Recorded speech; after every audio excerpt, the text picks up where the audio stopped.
Έφυγε από τη ζωή σε ηλικία 89 ετών το παιδί του λαού, ο Έλληνας ηθοποιός Νίκος Ξανθόπουλος.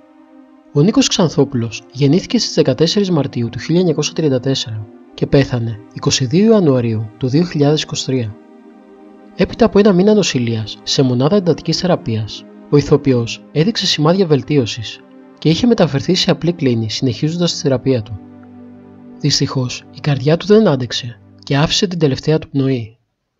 Ήταν Έλληνας ηθοποιός και τραγουδιστής. Έγινε ευρύτερα γνωστός τη δεκαετία του 1960 ως πρωταγωνιστής δραματικών ταινιών, ερμηνεύοντας κυρίως το ρόλο του φτωχού και κατατρεγμένου λαϊκού παιδιού που ζει μέσα στη δυστυχία αλλά τελικά λυτρώνεται. Γεννήθηκε στη Νέα Ιωνία της Αθήνας. Ήταν παιδί πόντιων προσφύγων και μεγάλωσε φτωχικά μαζί με τη μητέρα του.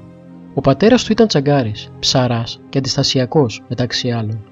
Η μητέρα του τον μεγάλωσε μόνη της, καθώς ο πατέρας του απουσίαζε για μεγάλα χρονικά διαστήματα. Κατά τα εφηβικά του χρόνια υπήρξε αθλητής της ΑΕΚ. Εκτός από τον αθλητισμό, λάτρευε και το διάβασμα. Μεγαλώνοντας, αποφάσισε να ασχοληθεί με το θέατρο, παρότι αρχικά τον γοήτευε η ιδέα να γίνει φιλόλογος. Πρότυπό του τότε υπήρξε ο Μάνος Κατράκης. Σπούδασε στη δραματική σχολή του Εθνικού Θεάτρου, αν και ηθοποιός του θεάτρου από το 1957 ως το 1963. Αφοσιώθηκε τελικά στο κινηματογράφο. Το 1970 ίδρυσε το δικό του θίασο και περιόδευσε στην Ελλάδα. Η τελευταία του κινηματογραφική εμφάνιση μετά από απουσία 24 ετών ήταν το 1995 στην ταινία «Με τον Ορφέα τον Αύγουστο» του Γιώργου Ζερβουλάκου.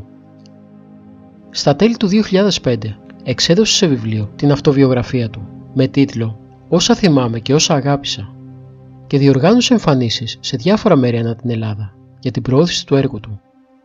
Παντρεύτηκε 2 φορές και απέκτησε 4 παιδιά και 5 εγγόνια.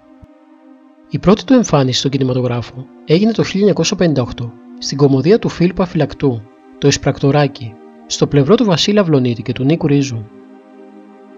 Εκκίνηση στις ταινίες της νεοσύστατης Κλακ Φιλμ έκανε το 1963 στην ταινία Πληγωμένες Καρδιές, στο ρόλο του Κακού Κουνιάδου. Η αρχή της τυποποίησης στον ρόλο του Ξανθόπουλου έγινε 1 χρόνο αργότερα στην ταινία «Αγάπησα και πόνεσα», όπου παρουσιάζονται όλα τα στοιχεία που καθιέρεσαν τον Ξανθόπουλο στη συνείδηση του κόσμου σαν παιδί του λαού. Στην τηλεόραση πρωτοεμφανίστηκε το 1973 στη σειρά «Αγρίμια». 8 χρόνια μετά τα «Αγρίμια», το 1981, παίζει στο σύριαλ του Ερίκου Θαλασσινού το ημερολόγιο ενός θηρορού. Υποδίεται τον καπετάνιο που θέλει να μπαρκάρει και δεν μπορεί να βρει κάπου να αφήσει το γιο του. Ο ρόλος ήταν αφορμή να ξαναρχίσει το κάπνισμα. Το 1989 συνεργάζεται με τον Απόστολο Τεγόπουλο και τον Πάνο Κοντέλη στο Μενόρε μιας καρδιάς, που κυκλοφόρησε σε 3 κασέτες και κατόπιν παίχτηκε στην ΕΡΤ σε 16 επεισόδια. Το 1994 έπαιξε στην τηλεοπτική δραματική σειρά «Στην κόψη του Ξηραφιού». Για τις ανάγκες των ταινιών έγινε τραγουδιστής υπό την καθοδήγηση του Απόστολου Καλδαρά και της Ευτυχίας Παπαγιαννοπούλου. Μετά το 1971 σταμάτησε τις εμφανίσεις του στον κινηματογράφο και μεταπήδησε σε νέα καριέρα στο λαϊκό τραγούδι. Συνολικά έχει κυκλοφορήσει 9 άλμπουμ και 55 σίγγλ. Η δισκογραφία του περιλαμβάνει γύρω στα 300 τραγούδια.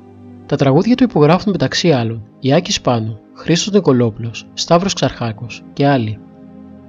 Στη μακρά εποχή του από κινηματογράφο και τηλεόραση είχε την ευκαιρία να επισκεφθεί και να περιοδεύσει σε ΗΠΑ, Αυστραλία και σχεδόν όλη την Ευρώπη, γνωρίζοντας πάντα την αποδοχή και την αποθέωση από την ελληνική ομογένεια.